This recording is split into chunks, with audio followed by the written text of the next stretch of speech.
6 things God often removes before He lifts you higher. There are moments in life when everything familiar starts to shift. Relationships feel distant, opportunities dry up, confidence shakes, and doors quietly close. And in those moments, it's easy to think something is wrong. But what if nothing is wrong?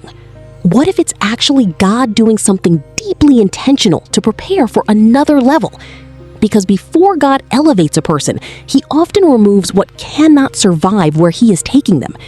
And in this message, I want to walk you through 6 things God often removes before elevation. Stay with me. This might bring clarity to your current season. Number 1, pride. Pride is one of the most dangerous spiritual conditions because it is often invisible to the one carrying it. It doesn't always announce itself as arrogance. Sometimes it shows up as self-sufficiency, the feeling that I've got this, or the quiet belief that you don't really need help from God or anyone. But here is a truth many only learn through experience. God does not elevate a heart that cannot stay dependent on Him. So what does He do? He allows situations that humble us, moments where your strength is not enough, where your knowledge cannot fix it, where your ability reaches its limit. Not to shame you, but to shift you. Because humility is not weakness. It is alignment with God's hand. Number 2, wrong relationships. Not every relationship in your life is evil, but not every relationship is eternal either. Some people are seasonal. They are part of your growth, not your destination. And here is where it gets painful. God doesn't always announce their exit.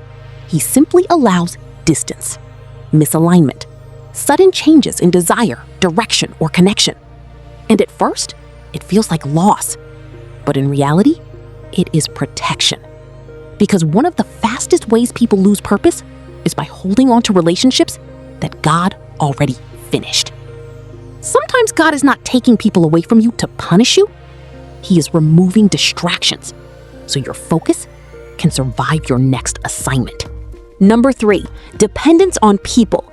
There is a kind of confidence we develop in people we trust, and without noticing, our heart begins to lean more on them than on God. So God, in His wisdom, allows shifts. Not because people are evil, but because dependence must be corrected. He may allow doors to close where you expected support.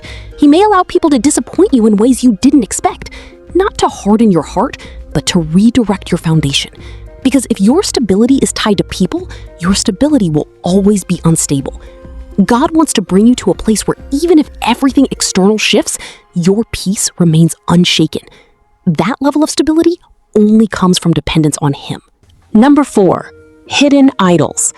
Idols are not always carved statues.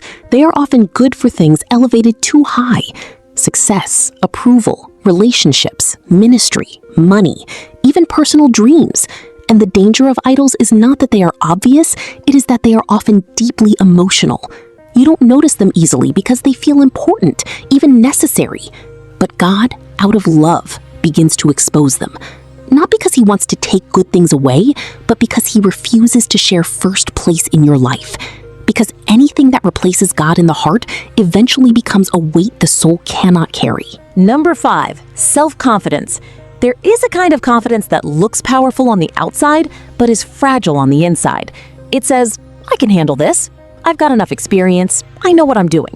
And sometimes it works, for a while. But before true elevation, God often allows that confidence to be tested.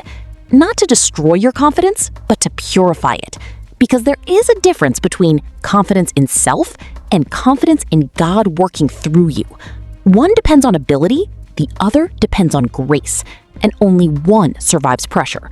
So God brings you to moments where your strength is no longer enough, so you can discover a deeper strength that does not fail. Number 6, comfort zones. Comfort is deceptive. It feels safe, predictable, and peaceful. But spiritually, comfort can become a cage because nothing grows in comfort. Faith does not mature in familiarity. Purpose does not expand in ease.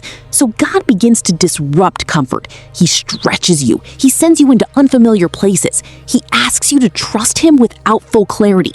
And it feels uncomfortable, not because something is wrong, but because something is growing.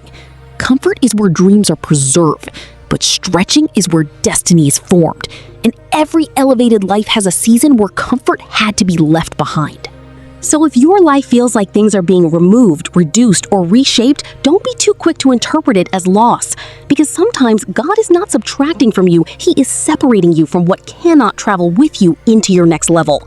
Elevation is not random, it is prepared, and preparation often feels like pressure before it becomes promotion. If this message brought clarity to your season, write in the comments, "I am being prepared for more," and share this video with someone who needs understanding in their waiting season. Remember, what God removes is never wasted. He is simply making room for what is coming. Don't forget to like this video and subscribe to the channel so more people can receive this message and be encouraged. Thank you for watching. Until I see you again in the next video, stay strong, keep trusting God, and keep moving forward in faith. God bless you.